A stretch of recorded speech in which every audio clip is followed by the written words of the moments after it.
అందరికీ నమస్తే, నేను మీ భార్గవి. వెల్కమ్ బ్యాక్ టు అమ్మ చేతి వెంట.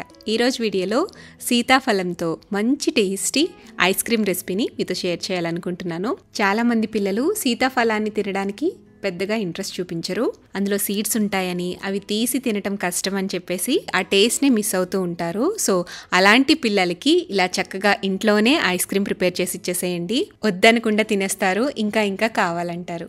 అంతేకాదు, ఇంట్లో ఏదైనా స్పెషల్ డిజర్ట్ సీజనల్గా చేయాలి అంటే ఇది ఒక బెస్ట్ రెసిపీ కూడా. అన్నీ ఇంట్లో ఉండే వాటితోనే ఈ ఐస్ క్రీమ్ని అయితే ప్రిపేర్ చేసి చూపిస్తున్నాను. మీరు కూడా ఇంట్లో తప్పకుండా ట్రై చేయండి.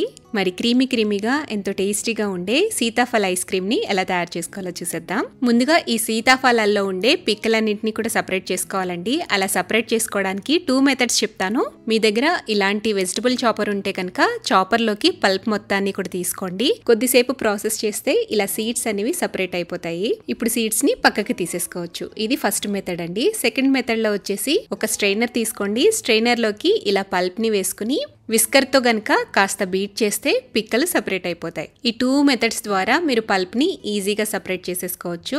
ఇలా కలెక్ట్ చేసుకున్న పల్ప్ ని నేను కొలతల్లో చెప్తున్నాను. 1 కప్పు దాకా సీతాఫల్ పల్ప్ ని తీసుకోండి. అలాగే 1/4 కప్పు దాకా పిక్కలు లేని పల్ప్ ఉంటుంది కదండి, హోల్ పల్ప్ ఉంటుంది కదా, అందులో సీడ్స్ ఉండవు, అలాంటివి కొన్ని 1/4 కప్పు దాకా తీసుకుని పక్కన పెట్టుకోవాలి. అయితే ఇవి ఎప్పుడైతే మనం ఐస్ క్రీమ్ లో యాడ్ చేస్తామో అప్పుడు ఫ్రెష్ గా తీసుకోండి. నేను మీకు చూపించడం కోసం ముందే బౌల్లోకి తీసి చూపిస్తున్నాను. ఇప్పుడు ఒక మిక్సీ జార్ తీసుకుని అందులోకి 1 కప్పు దాకా సీతాఫలం పల్ప్ వేసుకోండి. అలాగే 1/3 కప్పు దాకా షుగర్ పౌడర్ వేసుకోండి. ఇక్కడ షుగర్ పౌడర్ అనేది మనం తినే తీపిని బట్టి వేసుకోవాలండి.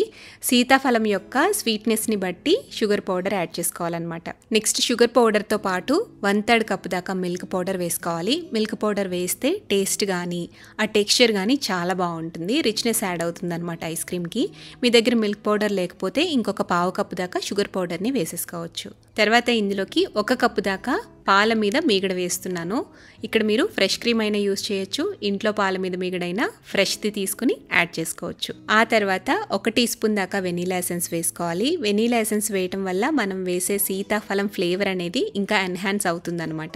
వెనీలా ఎసెన్స్ లేకపోతే కొద్దిగా యాలకుల పొడైనా వేసేసేయండి. వీటన్నిటిని కూడా స్మూత్ గా బ్లెండ్ చేసుకోవాలి. ఫైన్ గా బ్లెండ్ చేసి ఒక ఎయిర్టైట్ జార్లోకి తీసుకోండి. ఇలా క్రీమ్ ని బాక్స్ లోకి వేసుకున్న తర్వాత మూత పెట్టేసి ఫ్రీజర్ లో 2-3 గంటల పాటు కాస్త ఫ్రీజ్ అవనివ్వండి. ఇలా కాస్త ఫ్రీజ్ అయిన తర్వాత మళ్ళీ ఈ క్రీమ్ ని మనం మిక్సీ జార్లోకి వేసుకోవాలి. ఇంట్లో మనం తయారు చేసుకునే ఐస్ క్రీమ్ విప్పింగ్ క్రీమ్ లేకుండా క్రీమీ టెక్స్చర్ రావాలి అంటే గనక ఈ ప్రాసెస్ ని ఫాలో అవ్వండి. మిక్సీ జార్లో వేసి ఫైన్ గా బ్లెండ్ చేసి ఎయిర్టైట్ కంటైనర్లోకి యాడ్ చేసుకోండి. కొంత పల్ప్ని ఫ్రెష్గా తీసుకుని పక్కన పెట్టుకోమని చెప్పాను కదండి. సో ఆ పల్ప్ని ఇలా ఐస్ క్రీమ్లోకి వేసేసి లైట్గా స్పూన్తో మిక్స్ చేసి ఇలా కవర్ చేసి ఎయిర్టైట్గా మూత పెట్టి ఫ్రీజర్లో 8 అవర్స్ పాటు ఫ్రీజ్ చేసుకోండి, లేదా ఓవర్ నైట్ అయినా ఫ్రీజ్ చేసుకోవచ్చు. సో ఇలా తయారు చేసుకున్న సీతాఫలం ఐస్ క్రీమ్ మీకు ఈజీగా 1 వీక్ పాటు స్టోర్ ఉంటుందండి. ఎప్పుడు కావాలంటే అప్పుడు తీసి ఫ్రెష్గా సర్వ్ చేసేసుకోవచ్చు. అంతే, చాలా సింపుల్గా తయారు చేసుకోవచ్చు. కుకింగ్ మెథడ్ ఉండదు, ఏమీ ఉండదండి.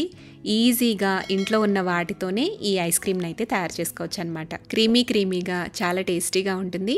మీరు కూడా ఈ సీజన్లో సీతాఫలంతో ఇలా నేను చెప్పినట్టుగా ఐస్ క్రీమ్ తయారు చేసి చూడండి. ఇంట్లో వాళ్ళందరూ కూడా చాలా చాలా ఇష్టంగా తింటారు.